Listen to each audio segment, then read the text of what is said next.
Hello student, आज हम पढ़ेंगे चैप्टर नंबर 3 हिस्ट्री का। और आज जो हमारा टॉपिक है वो है भारत पीजेंट मूवमेंट। और ये भारत पीजेंट मूवमेंट ये बूंदी से रिलेटेड है, बूंदी के अंदर है, ये हुआ था।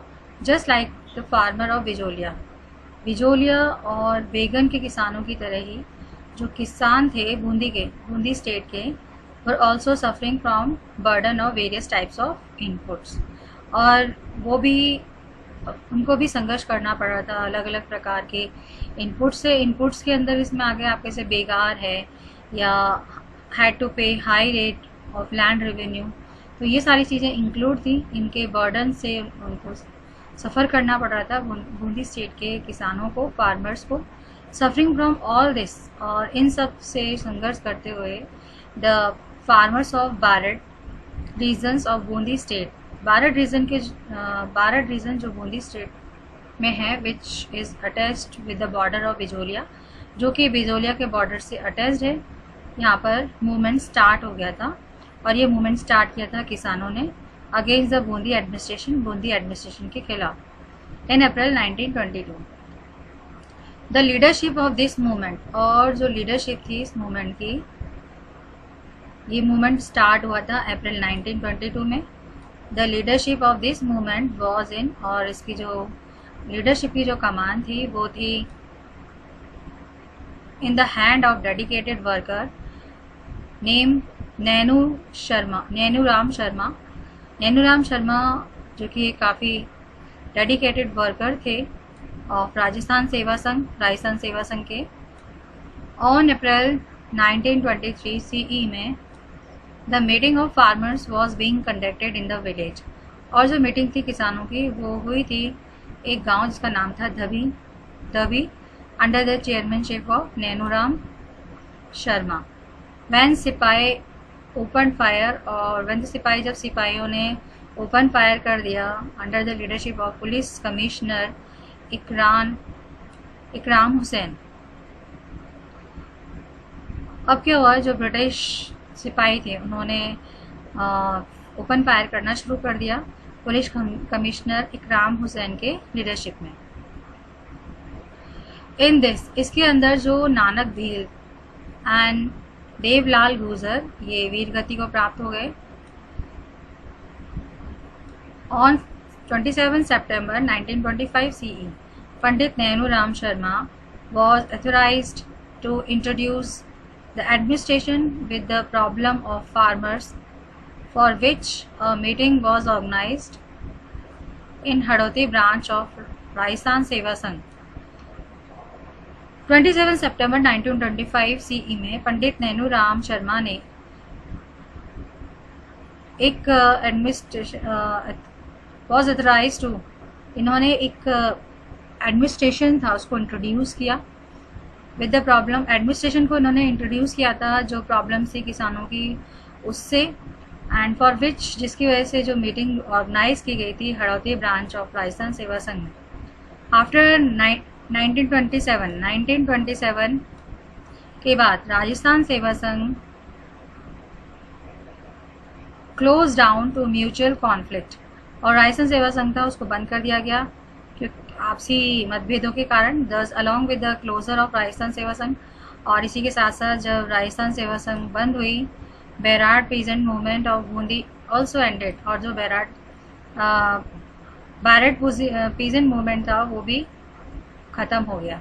तो ये इसमें बताया था कि ये भारत पीजेंट मूवमेंट कब हुआ था, क्यों हुआ का रीज़न तो वही है जो कि बिजोलिया और बेगन किसानों का जो रीज़न था कि भाई इनके ऊपर जो अनवांटेड टैक्सेस दिए जा रहे थे या हाई टैक्सेस इनको देने पड़ रहे थे, और इसके अलावा ये लोग उनसे बेगार करवाया जाता था। ये दो रीज़न्स थे मेन। तो सभी पीजेंट मूवमेंट्स के अंदर दो रीज़न मेन थे, एक बेगार और दूसरा था पे high rate of land revenue. तो ये इन रीजंस की वजह से भारत के अंदर भी जो पीजेंट मूवमेंट था वो स्टार्ट हो गया था। और इसमें जो लीडर थे वो थे नैनूराम शर्मा, और ये थे सेवा संघ समिति के डेडिकेटेड वर्कर, और इन्होंने एक मीटिंग रखी थी विलेज दबी के अंदर, और यहाँ पर जो पुलिस कमिश्नर इकराम हुसैन थे, इनके लीडरशिप के अंदर सिपाहियों ने ओपन फायर कर दिया था, जिसमें नानक भील और देवलाल गुर्जर शहीद हो गए थे। 27 सितंबर 1925 में नैनूराम शर्मा ने जो भी प्रॉब्लम्स थी फार्मर्स की, उसको एडमिनिस्ट्रेशन को बताया, इनको इंट्रोड्यूस किया, और जिसकी वजह से एक मीटिंग हुई थी हड़ौती ब्रांच राजस्थान सेवा संघ की। आफ्टर 1927 के बाद राजस्थान सेवा संघ बंद कर दिया गया आपसी मतभेदों के कारण, और इसके बंद होते ही जो पीजेंट मूवमेंट था बारेट का, वो ख़त्म हो गया। तो ये था बारेट पीजेंट मूवमेंट के बारे में। अब हम पढ़ेंगे नीमचना पीजेंट मूवमेंट के बारे में।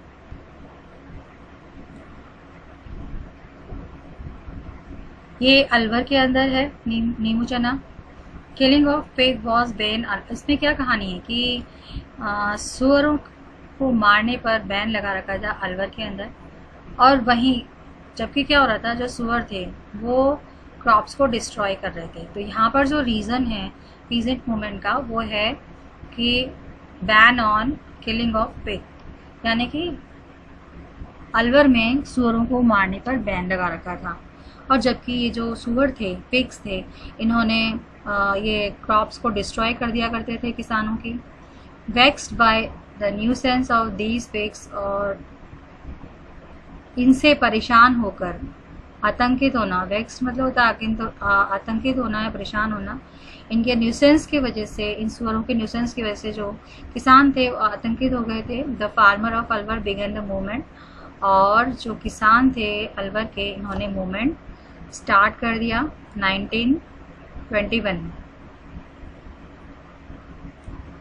Being pressurised by this movement, और इस मूवमेंट से प्रेशराइज्ड होकर जो महाराजा थे अलवर के, ये मजबूर हो गए कि वो परमिशन दे दें सुअरों को मारने की।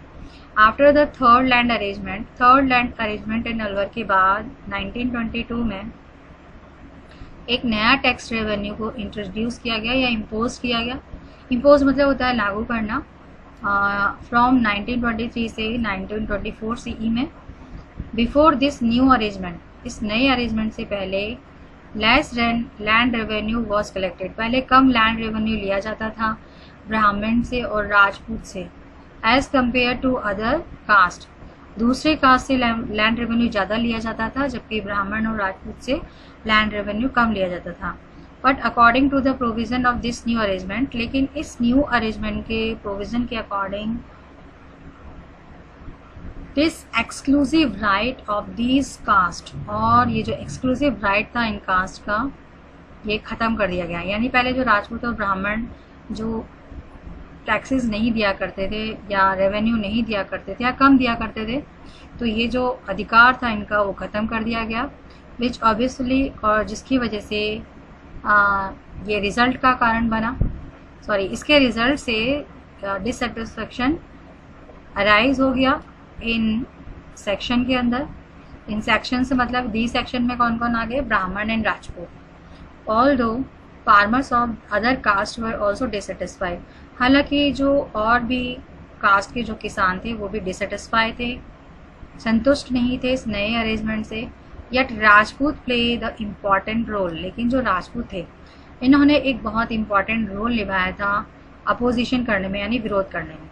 राजपूत फ्रॉम बंसौर के जो राजपूत थे, और गाजी का थाना ऑफ अलवर, यहाँ के जो राजपूत थे, इन्होंने इन टैक्सेस का विरोध किया, which were imposed in the name of land arrangement, जो कि लगाया गया था लैंड अरेंजमेंट के रूप में, के नाम से।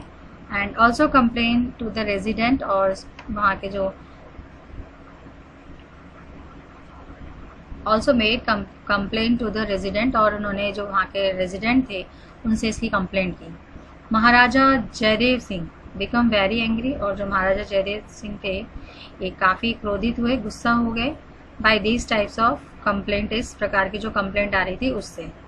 तो बस इसमें यही बता रखा है कि नीमचना के अंदर क्या हुआ था कि जो वहाँ के जो सुअर थे वो बहुत ज़्यादा नुकसान पहुँचा रहे थे किसानों की फसलों से, और वहाँ पर ये उन्होंने सुअरों को मारने पर बैन लगा रखा था। लेकिन इसके आतंक से जो किसान थे वो बहुत परेशान थे सुअरों के आतंक से, और उन्होंने मूवमेंट स्टार्ट कर दिया 1921 के अंदर।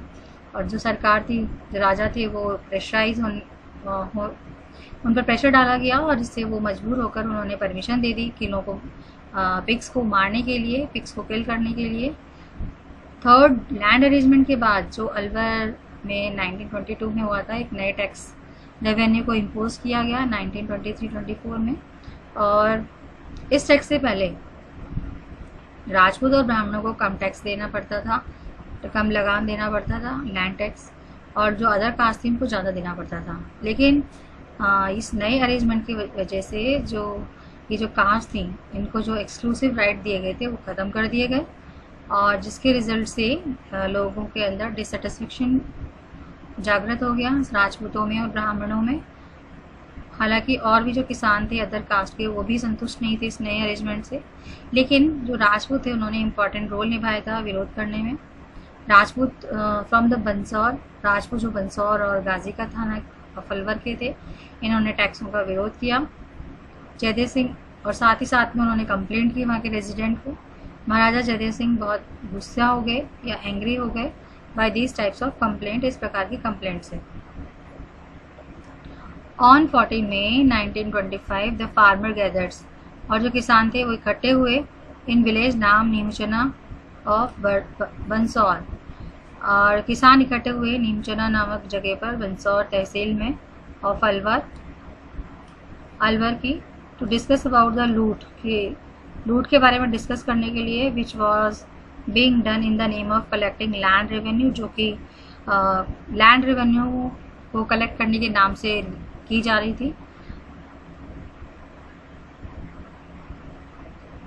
सडनली स्टेट आर्मी सरेंडर्ड, और जो अचानक से स्टेट जो आर्मी थी उसने चारों तरफ से किसानों को घेर लिया, सराउंडेड दीज फार्मर्स, और उन पर गोलियां बरसाना शुरू कर दिया, ओपन फायर शुरू कर दिया उनके ऊपर, under the leadership of army commander. और जो यहाँ पर जो आर्मी कमांडर थे वो थे Chhajju Singh, and also put their houses, और उनके घरों में आग लगा दी गई, जिसमें 156 लोग मारे गए और लगभग 600 जो लोग थे वो इंजर्ड हो गए।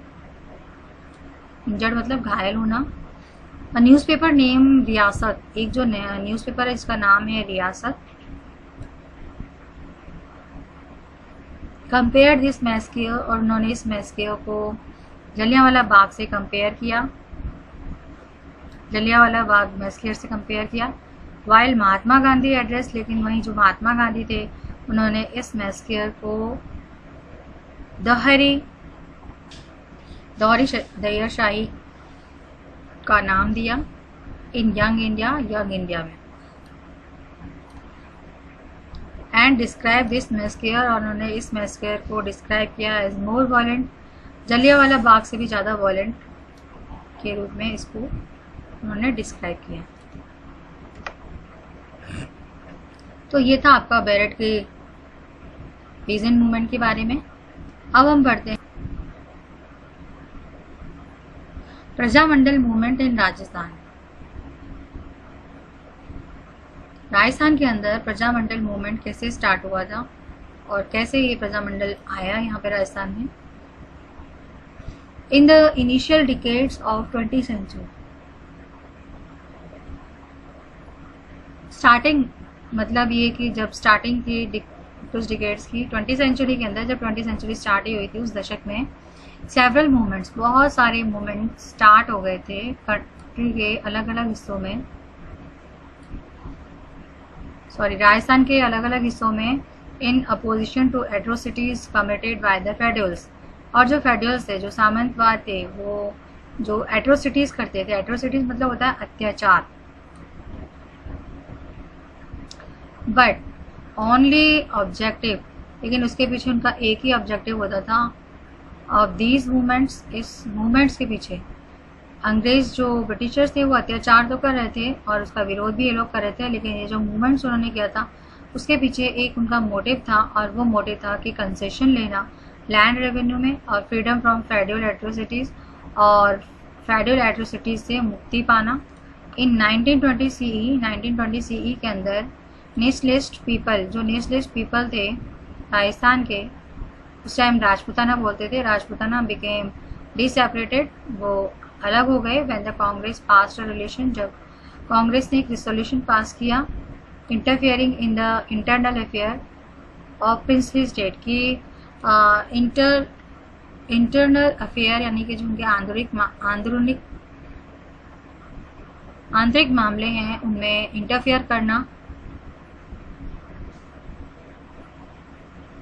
प्रिंसली स्टेट्स के इन 1927 after the formation of Akhil Bharatiya देसी राज्य लोक परिषद, और 1927 में अखिल भारतीय देसी राज्य लोक परिषद के बनने के बाद द पॉलिटिकल वर्कर्स, जो पॉलिटिकल वर्कर्स थे, रिसीव्ड सच प्लेटफॉर्म, उनको एक ऐसा प्लेटफॉर्म मिला जिससे कि वो अपनी आवाज़ को उठा सकें, यानी जो भी उनको विरोध करना है, जो बात कहनी है वो कह सकते हैं। एंड दिस एसोसिएशन, और ये जो एसोसिएशन था वॉज फॉर्म्ड, एंड ये एसोसिएशन बना, और इसकी जो फर्स्ट मीटिंग हुई थी वो हुई थी 16 से 18 के बीच में, दिसंबर में, in 1927 CE, under the chairmanship of Diwan Bahadur Ramchandra Rao. और उस वक्त इनके जो चेयरमैन थे उनका नाम था दीवान बहादुर रामचंद्र राव। ये बॉम्बे से बिलोंग करते थे, बॉम्बे में, in Bombay. Among the executive members में ऑफ दिस एसोसिएशन, इस एसोसिएशन के अंदर 7 मेंबर्स थे, मेंबर्स वर नॉमिनेटेड, और जो 7 मेंबर्स थे वो नॉमिनेट किए गए थे राजस्थान से। दीज इंक्लूड, जिनके अंदर ये 7 मेंबर जो थे वो थे नैनूराम शर्मा, ये कोटा से बिलोंग करते थे, शंकर लाल शर्मा अजमेर से बिलोंग करते थे, जय नारायण व्यास एंड कन्हैया लाल कालियंतरी, ये जोधपुर से बिलोंग करते थे, रामदेव पोदार एंड बालकृष्ण पोदार बीकानेर से, एंड त्रिलोकचंद माथुर करौली से, ये 7 मेंबर से। विजय पथिक वॉज इलेक्टेड, विजय पथिक को इलेक्ट किया गया एज अ वाइस प्रेसिडेंट के रूप में, और राम नारायण चौधरी को इलेक्ट किया गया एज अ प्रोविंशियल सेक्रेटरी के रूप में। राम नारायण चौधरी को इलेक्ट किया गया प्रोविंशियल सेक्रेटरी के रूप में। ऑफ राजस्थान का, एंड सेंट्रल इंडिया का। The major objective of formation of this association, और इसका जो मेजर ऑब्जेक्टिव था इस एसोसिएशन को बनाने का, मेन जो मोटिव था या ऑब्जेक्टिव था वो था, this association was to establish responsible government, की एक रिस्पॉन्सिबल गवर्नमेंट को एस्टैब्लिश करना in the princely state under the leadership of their rules through legal and peaceful way, legally और पीसफुल वे से एक ऐसे रिस्पॉन्सिबल गवर्नमेंट को एस्टैब्लिश करना प्रिंसली स्टेट के अंदर, जो इन लोगों की आवाज़ सुने और जो लोग गलत कर रहे हैं उनके प्रति अपनी आवाज़ उठाए। आफ्टर द रिसोल्यूशन के बाद of supporting the movement of the princely state was passed Haripura summit, इन्होंने क्या करा, जब ये रिसोल्यूशन पास हो गया, उसके बाद एक मूवमेंट चलाया गया रिसोल्यूशन को सपोर्ट करने के लिए प्रिंसली स्टेट में। वॉज पास्ड, ये पास हुआ था हरिपुरा समिट ऑफ कांग्रेस में इन 1938 CE में। प्रजामंडल वर सिस्टमेटिकली ऑर्गेनाइज्ड, और क्या हुआ, प्रजामंडल बना। इस मूवमेंट के बाद प्रजामंडल को स्टैब्लिश किया गया सिस्टमेटिकली तरीके से in the various princely state, अलग अलग प्रिंसली स्टेट्स में। दोज पॉलिटिकल ऑर्गेनाइजेशन, और इसमें वो सारी पॉलिटिकल ऑर्गेनाइजेशंस जो कि बनाई गई थी responsible government in a princely state, की प्रिंसली स्टेट के अंदर रिस्पॉन्सिबल गवर्नमेंट बने टू अपोज एट्रोसिटीज़, और विरोध कर सकें अत्याचार का, एक्सप्लॉयटेशन का। एक्सप्लॉयटेशन मीन्स शोषण होता है बाय द फेडरल्स, जो फेडरल्स के थ्रू किया जा रहा था। To induct police awareness in the princely state, और प्रिंसली स्टेट के अंदर पुलिस अवेयरनेस को भरा जाए। एंड टू प्रोवाइड फ्यूल्स, और साथ में फ्यूज प्रोवाइड कराए जाएँ, the nationalistic movement being conduct in the countries. और जो नेशनलिस्टिक मूवमेंट था वो हमारी कंट्री के अंदर फैल गया था, एंड नेशनलिस्टिक मूवमेंट को कहा गया प्रजामंडल। ये नेशनलिस्टिक मूवमेंट को नाम दिया गया। तो इसमें बताया कैसे प्रजामंडल बना था कि सबसे पहले जो एक रिसोल्यूशन था उसको सपोर्ट मिलने के बाद एक मूवमेंट स्टार्ट किया गया प्रिंसली स्टेट के अंदर, और ये पास किया था हीरापुरा समिट ऑफ कांग्रेस 1938 में। प्रजामंडल को सिस्टमेटिकली तरीके से ऑर्गेनाइज किया गया अलग अलग प्रिंसली स्टेट के अंदर, और ये एक ऐसी पॉलिटिकल ऑर्गेनाइजेशन थी जो कि एक रिस्पॉन्सिबल गवर्नमेंट को इस्टेब्लिश कर रही थी प्रिंसली स्टेट के अंदर, टू अपोज एट्रोसिटीज़, जिससे कि वो विरोध कर सके अत्याचार का, एक्सप्लॉयटेशन का, जो कि फेडरल्स के थ्रू हो रहा था, और लोगों के अंदर पॉलिटिकल अवेयरनेस बढ़ने के लिए खासकर प्रिंसली स्टेट में, एंड टू प्रोवाइड फ्यूल्स, और साथ में जो नेशनलिस्टिक मूवमेंट है उसको फ्यूल प्रोवाइड करना। फ्यूल मतलब कि वैसे तो इसका मतलब ईंधन होता है, लेकिन यहाँ पर जो नेशनलिस्टिक मूवमेंट है उसको शक्ति देने से रिलेटेड कहा गया है, और इसी को नाम दिया गया था बाद में प्रजामंडल। ऑल द रियासत ऑफ राजस्थान, जितनी भी रियासत थी राजस्थान की, हैड देयर इंडिविजुअल प्रजामंडल के अपने ही प्रजामंडल हुआ करते थे, विच कंडक्ट सेवरल मूवमेंट, जिन्होंने कि कई मूवमेंट्स चलाए थे, on the above mentioned issue, जो ऊपर इश्यूज दे रखे हैं उनसे रिलेटेड। कौन से इश्यूज, मतलब एक तो दे रखा था बेगार और दूसरा high taxes of land revenue, और ये चलता रहा इंडिपेंडेंस तक। तो ये इन्होंने राजस्थान के कुछ जो स्टेट्स थे, या सॉरी राजस्थान के अंदर जो डिस्ट्रिक्ट्स थे उसमें ये सब जगह जहाँ पर ये प्रजामंडल को इस्टेब्लिश किया गया था, और ये डेट्स दे रखी है कैसे कैसे करके इनको इस्टेब्लिश किया गया है। और सबसे 1931 के अंदर जमनालाल बजाज ऑफ कपूरचंद पटानी की मदद से प्रजामंडल बनाया गया, जयपुर प्रजामंडल के नाम से जाना गया वो। दैन हड़ौती प्रजामंडल था जो 1934 के अंदर इसको बनाया गया था पंडित नैनूराम शर्मा की लीडरशिप के अंदर। ऐसे ही मेवाड़ प्रजामंडल जयनारायण व्यास के लीडरशिप में 1934, सिरोही प्रजामंडल 1934, वृद्धि शंकर त्रिवेदी की लीडरशिप में बीकानेर प्रजामंडल 1936 के अंदर इसको इस्टेब्लिश किया था, माघराम विद्यास के नाम से। कोटा प्रजामंडल 1939 में पंडित नैनूराम शर्मा के नाम से। मेवाड़ प्रजामंडल 1938 माणिक्य लाल वर्मा के नाम से। अलवर प्रजामंडल 1930 हरि नारायण शर्मा की लीडरशिप में। भरतपुर प्रजामंडल 1938 कृष्णलाल जोशी इनकी लीडरशिप के अंदर। एंड शाहपुरा प्रजामंडल 1938 में इसको इस्टेब्लिश किया था रमेश चंद्र माथुर की लीडरशिप में। किशनगढ़ प्रजामंडल 1939 कंटीलाल चौथानी इनकी लीडरशिप में। जैसेल प्रजामंडल 1945 मीठालाल व्यास की लीडरशिप में। कुशालगढ़ प्रजामंडल 1942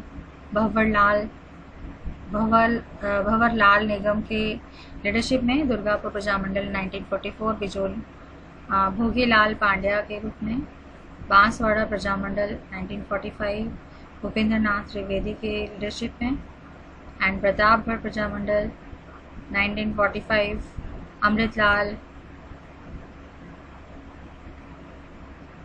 अमृतलाल पायक की लीडरशिप में। और ऐसे ही झालावाड़ प्रजामंडल इसको इस्टेब्लिश किया गया था 1946 में मांगीलाल भव्या प्रजामंडल के रूप में। तो ये सारे इसमें बता रखे हैं कि कैसे अलग अलग डिस्ट्रिक्ट्स के अंदर ये प्रजामंडल को इस्टेब्लिश किया गया था और इनके अलग अलग काम थे हर जगह। The most significant achievements of Prajamandal, और सबसे इम्पॉर्टेंट जो अचीवमेंट था प्रजामंडल का was that it let the women out their house, कि जो औरतें हैं उनको बाहर निकाला गया। And made them stand in line with man, और आदमी के साथ उनको खड़ा कर दिया गया। सेवरल वुमेन स्टार्टेड, और बहुत सारी जो औरतें थी उन्होंने पार्टिसिपेट किया एक्टिवली इस मूवमेंट के अंदर, and many of them got arrested, बहुत सारी ने अपने आप को अरेस्ट कराया। Several womens participated in movement, बहुत सारी जो औरतें थी उन्होंने पार्टिसिपेट किया इस मूवमेंट में। ऑर्गेनाइज बाय जयपुर प्रजा मंडल, जो कि जयपुर प्रजा मंडल के थ्रू ऑर्गेनाइज किया गया था। Rama Devi, Desh Pande, Sushila Devi, Indira Devi, Anjana Devi, Chaudhary etcetera very among the prominent women of Jaipur Praja Mandal, इनमें से बहुत ही महत्वपूर्ण थी हैं। At the time of quit India movement, और क्विट इंडिया मूवमेंट के दौरान गुर्जा देवी, सावित्री देवी भाटी, श्री कानवाल व्यास, राजकुमार व्यास एटसेट्रा, इन सब ने अरेस्ट कराया अपने आप को जोधपुर में। वाइल द उदयपुर माणिक्यलाल, उदयपुर के जो माणिक्यलाल थे, माणिक्यलाल वर्मा's वाइफ नारायण देवी वेंट इनटू जेल, और जो माणिक्यलाल की जो पत्नी थी नारायणी देवी, इन जेल गई अलॉन्ग विद 6 मंथ, अपने 6 महीने के बच्चे के साथ। द वर्कर ऑफ प्रजामंडल, और जो वर्कर्स थे प्रजामंडल के, ऑल्सो गेव अटेंशन, उन्होंने भी ध्यान दिया सोशल रिफॉर्म पर, सामाजिक सुधारों पर, स्प्रेड ऑफ एजुकेशन, एजुकेशन फैलाने पर, एबोलिशिंग बेगार्स, बेगार को ख़त्म करना, वेलफेयर ऑफ द दलित, और दलितों की भलाई से रिलेटेड काम करना, और ट्राइबल पीपल की भलाई से रिलेटेड रिफॉर्म करना। तो ये सब जो थे ये किए गए प्रजामंडल के दौरान। दिस एसोसिएशन कंडक्टेड मूवमेंट, और ये जो एसोसिएशन था उसने मूवमेंट चलाए, स्ट्रगल्स किए due to the spirit of nationalism, राष्ट्रीयता की भावना की वजह से। वॉज इंट्रोड्यूस अमंग पीपल, लोगों में भी इंट्रोड्यूस किया। Who were suffering from the atrocities, जो कि सफ़र कर रहे थे एट्रोसिटीज़ यानी अत्याचार से, जो अत्याचार कर रहे थे रॉयल्टीज़ और फेडरल्स। बिफोर 1938 से पहले direct coordination between political and physical state, political और फिजिकल स्टेट के बीच में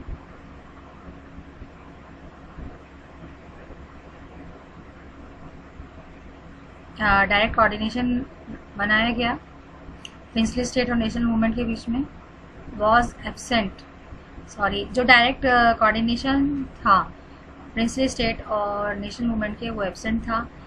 but after the formation of Prajamandal, लेकिन प्रजामंडल के फॉर्मेशन के बाद जो लोकल गवर्नमेंट थी became part of the national movement, वो राष्ट्रीय आंदोलन के पार्ट बन गई, मेन पार्ट बन गई during the quit India movement. और जब ये क्विट इंडिया मूवमेंट हुआ था 1942 के अंदर,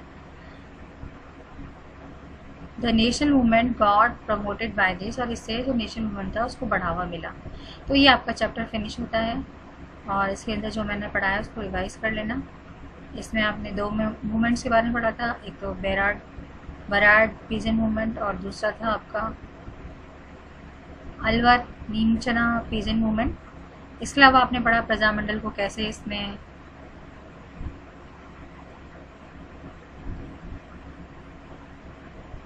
प्रजामंडल कैसे आई, राजस्थान के अंदर कैसे मूवमेंट हुआ था, ये सब चीज़ें के बारे में आपने पढ़ा। तो जितना पढ़ा है इसको रिवाइज कर लेना। Okay, bye, have a nice day.